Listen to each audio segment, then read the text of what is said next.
Orang salah faham. Dia kata zaman Nabi tak ada waktu imsak. Ada. Waktu imsak Nabi itu waktu yang pertama azan, iaitu bila orang azan sebut Allahu Akbar, itulah waktu imsak zaman Nabi. Zaman kita jadi dua waktu imsak tambah selagi. Kenapa? Kerana ijtihad ulama. Barang dulu tak ada, sekarang dibuat. Boleh ke tak? Apa tujuan? Tujuannya untuk maslahat orang ramai. Walaupun belum benda tu tak ada zaman Nabi, dibuat, digeka zaman sekarang untuk maslahat orang ramai. Hukumnya molek dan wajib kita kena ikut. Sama dengan jabat agama. Tak ada jabat agama zaman Nabi? Ada. Ada? Mahkamah syariah? Ada. Apa kita ikut dia? Tu orang kata.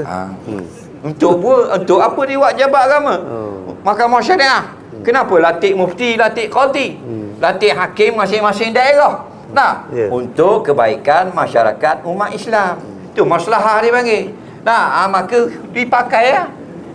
Jadi apabila diijtihad oleh ulama-ulama yang kemudian, sebaiknya kita buat satu lagi waktu imsak. Imsak sunat, bukan wajib.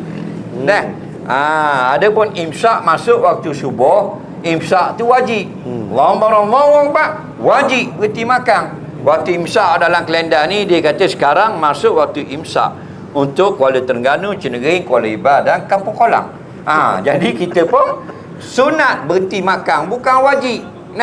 Sunat waktu imsak tu.